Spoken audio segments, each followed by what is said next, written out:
Assalamualaikum, saya Dino Patijalal. Kita semua prihatin dan mendoakan keselamatan saudara-saudara Palestina kita di Gaza.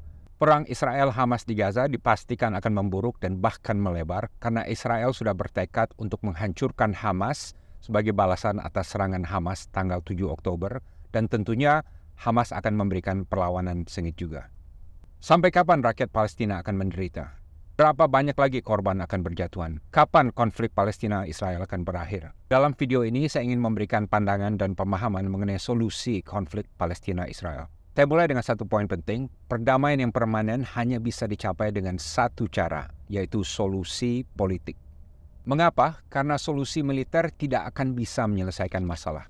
Serangan militer Israel sedahsyat apapun tidak akan mungkin membungkam semangat rakyat Palestina untuk merdeka. Israel juga tidak akan mungkin menaklukkan secara militer bangsa Palestina selamanya. Di lain pihak, ribuan rudal dan bom dari Hamas ke Israel secara realistis juga tidak akan mungkin mengakhiri kontrol Israel terhadap Gaza dan tepi barat. Jadi kuncinya bukan solusi militer dan juga bukan status quo yang sekarang berlaku di mana terhadap bangsa Palestina di Gaza diberlakukan semacam sistem yang dinamakan Amnesty International sebagai sistem apartheid. Kuncinya adalah solusi politik. Solusi politiknya apa? Yang jelas solusi politiknya harus merupakan hasil kompromi, harus dirundingkan dan disepakati oleh pihak-pihak yang bertengkar dan tidak boleh dipaksakan, harus dilaksanakan di lapangan, dan harus menjawab masalah-masalah yang selama ini menjadi bibit konflik antara Israel dan Palestina. Misalnya status Yerusalem, status jutaan pengungsi Palestina di luar negeri, batas wilayah dari negara Palestina yang perlu dikembalikan seperti sebelum tahun 1967, status Masjid Al-Aqsa, dan juga suatu pengaturan bersama yang bisa menjamin keamanan masing-masing pihak. Dalam konflik Palestina-Israel, wujud akhir dari solusi politik ini sebenarnya sudah ada, yaitu apa yang dinamakan solusi dua negara atau two-state solution, di mana masing-masing Israel dan Palestina yang merdeka hidup berdampingan secara damai dan sama-sama mengakui dan menghormati keberadaan dan kemerdekaan masing-masing dan juga keamanan masing-masing dapat terjaga dan terjamin. Solusi politik two-state solution ini secara prinsip sudah diterima oleh Israel dan juga oleh Palestina, termasuk oleh Hamas di tahun 2017. Solusi ini juga didukung oleh masyarakat internasional, baik negara-negara barat maupun umumnya negara-negara di Timur Tengah. Solusi dua negara yang hidup berdampingan secara damai ini nyaris tercapai di tahun 2000, yaitu dalam perundingan antara Perdana Menteri Israel Ehud Barak dengan pemimpin PLO almarhum Yasser Arafat di Camp David yang ditengahi oleh Presiden Bill Clinton waktu itu. Namun sayangnya tidak pernah gol karena sama-sama ditentang oleh kelompok keras masing-masing pihak, dan akhirnya situasi konflik terus berlanjut dan bahkan semakin merosot. Apa tantangan dari solusi dua negara ini? Pertama, lebih dari 10 tahun terakhir tidak pernah lagi ada perundingan antara Israel dan Palestina. Dan kalau tidak ada perundingan, tidak ada solusi dan tidak ada perdamaian.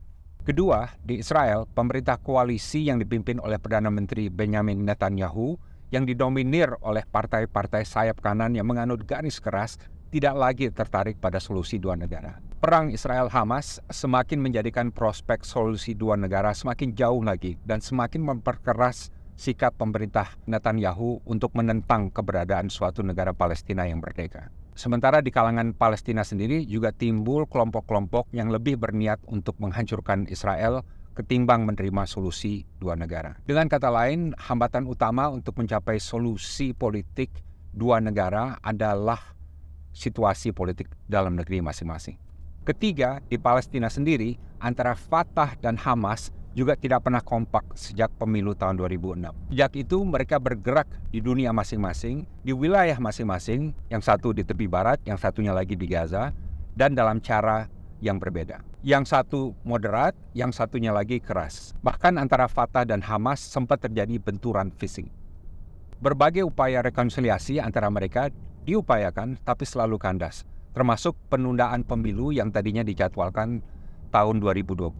Sampai sekarang perseteruan internal ini tidak pernah diakhiri. Tanpa persatuan dan kerjasama politik antara faksi-faksi di Palestina, kemerdekaan Palestina mustahil tercapai. Ingat, Indonesia sendiri hanya bisa mencapai kemerdekaan kita ketika seluruh elemen bangsa kita bersatu. Dan hal ini seharusnya juga menjadi pelajaran bagi perjuangan kemerdekaan bangsa Palestina. Di dunia internasional sendiri, walaupun banyak yang secara retorika mendukung, tidak banyak negara yang secara aktif mendorong solusi dua negara ini. Ada semacam kejenuhan. Sekjen PBB tidak memainkan peran. Presiden Amerika Serikat sendiri tidak berminat dan bahkan terkesan kapok untuk memainkan peran sebagai penengah. Uni Eropa juga tidak. Sejumlah negara Arab juga belakangan ini menjalin hubungan diplomatik dengan Israel sehingga membuat Palestina merasa gerah. Sementara itu, dalam sejumlah survei, dukungan publik terhadap solusi dua negara, baik di Palestina maupun di Israel, semakin menurun.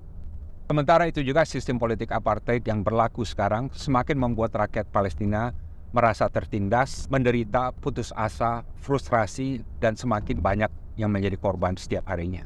Solusi politik dua negara ini hanya akan bisa tercapai kalau ada negarawan, statesmanship, baik di Israel maupun di Palestina, yang berani merintis solusi politik yang penuh resiko dan penuh ranjau ini. Pertanyaannya, apakah negarawan ini ada di Israel dan juga di Palestina? Kapan proses ini akan dimulai dan oleh siapa? Inilah pertanyaan sejarah yang terbesar yang sampai sekarang belum terjawab. Dan ini juga tantangannya bagi diplomasi Indonesia. Ada banyak cara bagi Indonesia untuk membantu Palestina. Bisa dengan bantuan kemanusiaan, ini sudah dilakukan misalnya dengan mendirikan Rumah Sakit Indonesia di Gaza.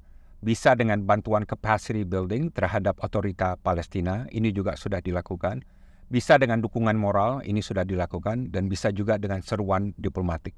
Ini juga sering dilakukan. Namun kalau Indonesia ingin secara serius membantu mengakhiri konflik Palestina-Israel, maka yang paling berdampak adalah kita secara aktif mulai melancarkan dorongan diplomatik dan politik yang dapat menghidupkan lagi proses perundingan ke arah solusi dua negara ini. Ini berarti kita ikut memberikan tekanan internasional dan juga ikut memberikan dorongan politik dan dorongan diplomatik baik kepada Palestina dan juga kepada Israel untuk mulai berunding kembali untuk mewujudkan solusi dua negara ini.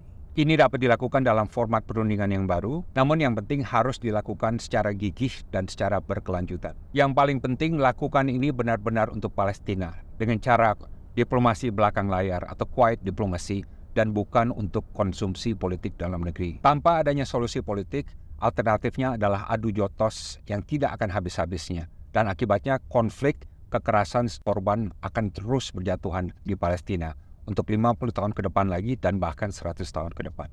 Demikian, semoga bermanfaat. Saya Dino Patijalal, We Stand with Palestine. Salam